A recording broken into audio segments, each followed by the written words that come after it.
Istri mana yang tidak hancur hatinya jika memiliki suami yang tidak bisa berada di sisinya? Bukan karena suaminya berselingkuh, melainkan karena suaminya terlalu berlebihan dalam menyayangi ibunya. Bahkan tak jarang ia bermain fisik karena menganggap istrinya sudah bersikap berlebihan. Memang surga itu berada di bawah telapak kaki ibu, dan ridho seorang ibu merupakan ridho Allah juga. Tapi bukankah segala yang berlebihan itu akan berujung pada hal yang kurang baik? Namun itulah yang terjadi dalam rumah tanggaku, di mana aku, sang istri, yang tidak pernah dianggap oleh suami dan ibu mertuaku. Kisah kami berawal 3 tahun lalu. Saat itu kami masih menjadi mahasiswa semester akhir jurusan manajemen bisnis. Namanya Herman. Seorang mahasiswa berprestasi yang terkenal ramah dan berkepribadian baik. Wajahnya juga lumayan tampan dibanding teman sebayanya. Tak kusangka kami bisa dekat karena berada dalam satu proyek dosen. Beberapa bulan berteman, aku mulai tertarik padanya. Dia sangat baik dan peka. Tutur katanya lembut dan selalu menghargai perempuan. Sampai-sampai aku sering merasa terbuai saat mengobrol bersamanya.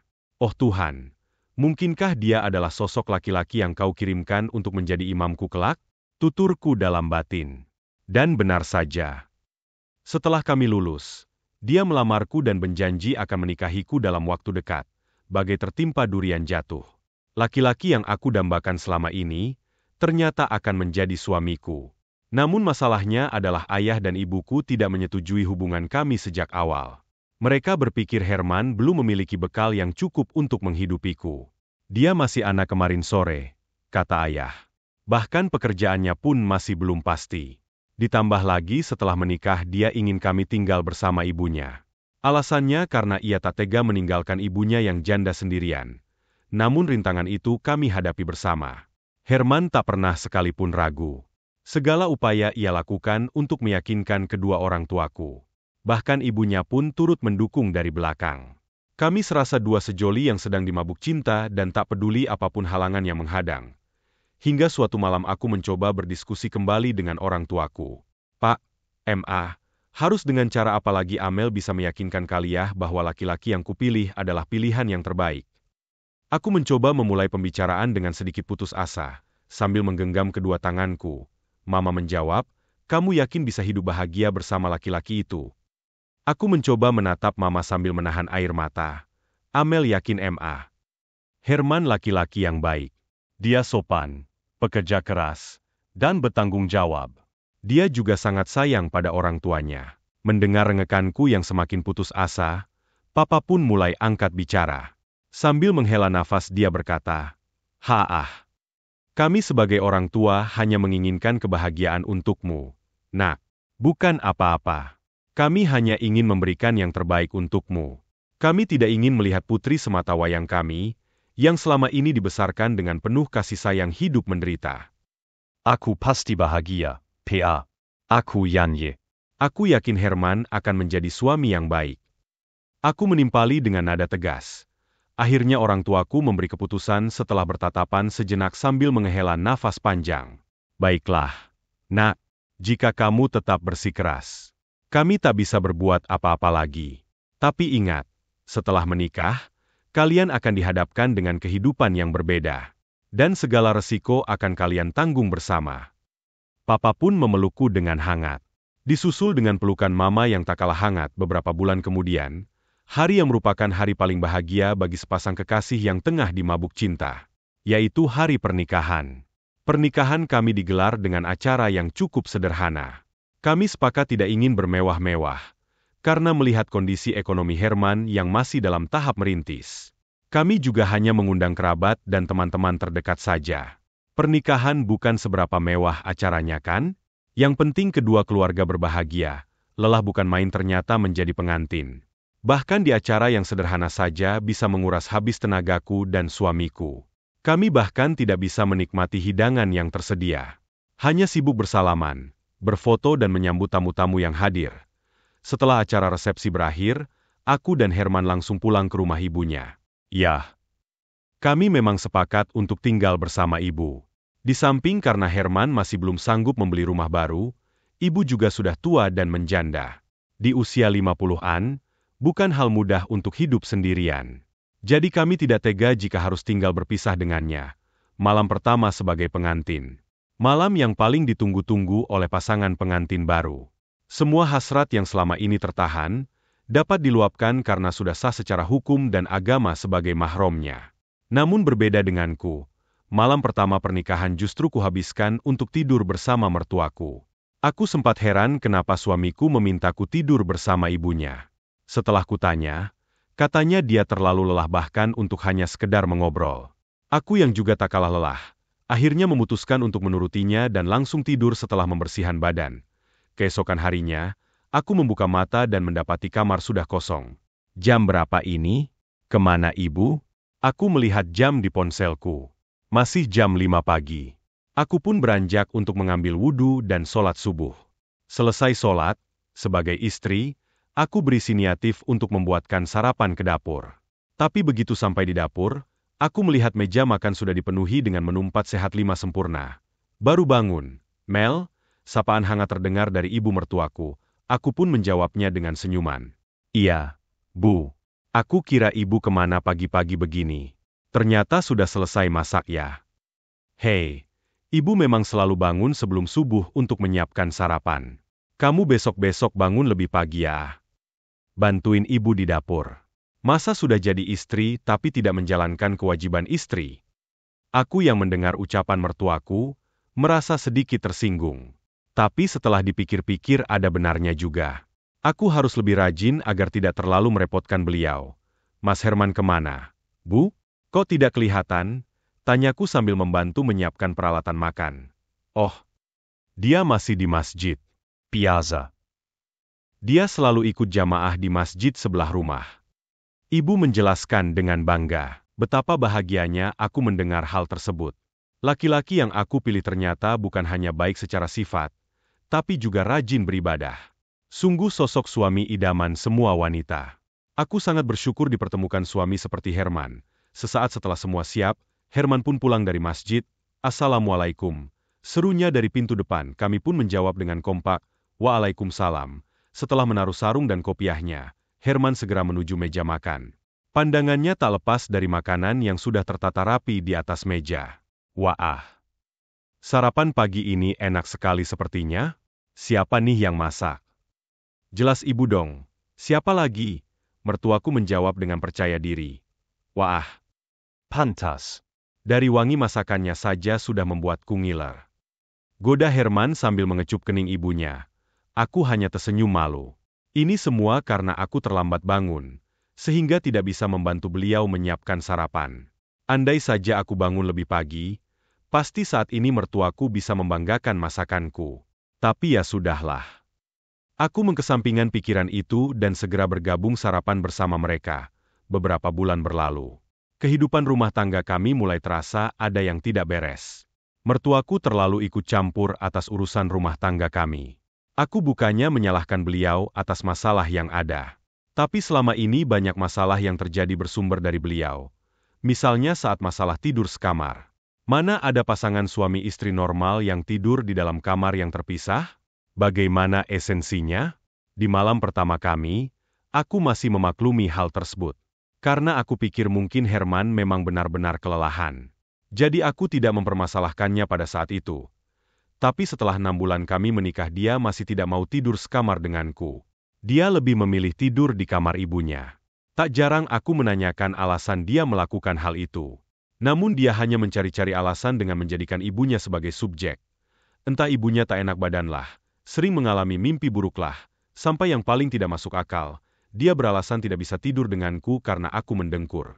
Padahal selama ini aku tidak memiliki riwayat mendengkur saat tidur. Aku sempat mendiskusikan masalah ini pada mertuaku, namun nihil. Dia hanya memintaku untuk bersabar dan memaklumi semua sikap aneh putra semata wayangnya itu. Hingga pada suatu hari aku akhirnya mendapatkan momen untuk melawan mereka. Kami sedang berkumpul di ruang TV. Tiba-tiba mertuaku mengatakan bahwa dirinya curiga kalau aku mandul. Karena sudah 6 bulan pernikahan kami, tapi belum ada tanda-tanda aku hamil. Nah disinilah aku mencoba memberanikan diri mengangkat masalah tersebut. Logikanya, bagaimana bisa hamil? Kalau sang suami saja tidak pernah mau tidur bersama istrinya, apakah si istri bisa hamil dengan guling? Mendengar pemikiranku tersebut, sontak membuat keduanya terdiam. Terlebih mertuaku. Dia akhirnya menegur putranya agar tidak lagi tidur bersamanya. Herman hanya diam. Tak ada sepatah kata pun keluar dari mulutnya. Kemudian mertuaku mendekatiku dan menggenggam tanganku. Maafkan ibu ya, Mel. Mungkin Herman jadi seperti ini karena terlalu sayang pada ibu. Karena setelah kepergian bapaknya, hanya Hermanlah yang ibu miliki. Aku hanya mengangguk pelan dan memeluk mertuaku. Malam ini, Herman tidur di sebelahku. Namun dia hanya tidur dalam artian sesungguhnya. Tak ada obrolan sebelum tidur. Tak ada candaan-candaan layaknya sepasang suami istri. Bahkan niat untuk menyentuhku pun sepertinya tidak ada dalam benaknya. Aku seperti tidur dengan sebatang pohon. Begitu terus hingga malam-malam selanjutnya, hari berganti hari, bulan berganti bulan, tahun berganti tahun. Dan 1 tahun pun berlalu. Kini rumah tanggaku semakin tidak masuk akal. Setiap hari adalah mimpi buruk bagiku. Musnah semua impian-impian indah yang pernah terbayangkan di kepalaku. Tentang keluarga harmonis. Tentang cita-cita bersama. Tentang semua tujuan yang pernah kami rencanakan sebelumnya. Suatu hari di minggu pagi, aku yang sudah muak dengan semua masalah yang terjadi, berniat untuk pergi mengunjungi kedua orang tuaku. Kuambil 2 cangkir teh dan menghampiri Herman yang sedang menonton TV. Aku sepertinya ingin mengunjungi orang tuaku. Boleh ya? Bagaimana ya? Aku sih tak masalah.